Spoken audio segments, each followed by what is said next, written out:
hakim edib başa çəkdilər. Əyri şapar axıb düzlə gələndir. Türkü dərsindən papaq dişlər astar qanır düzlə gələndir. Yerindən duranlar qabala zurdu, özüm də bilmirəm bu nə hüzürdür. Əsl sənətkarlar ağzını yumdu, muğam dəvdən düşdü, sözlə gələndir.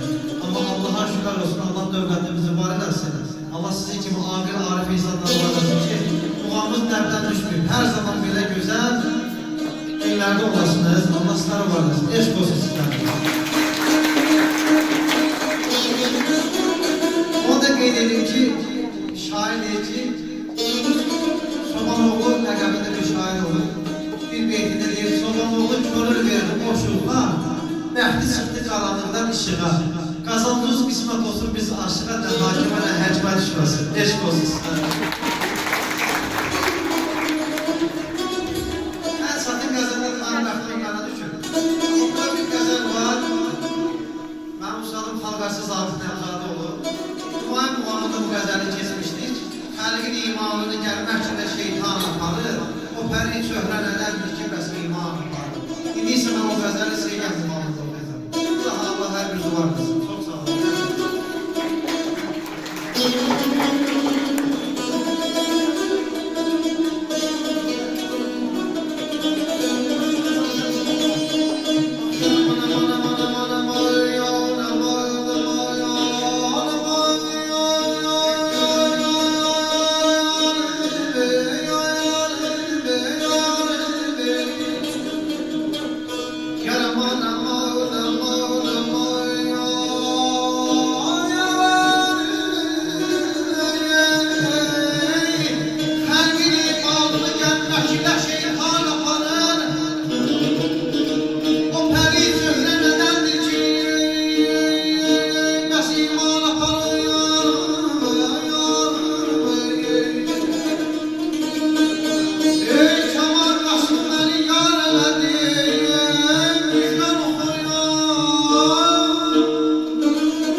Aşık xanın səsi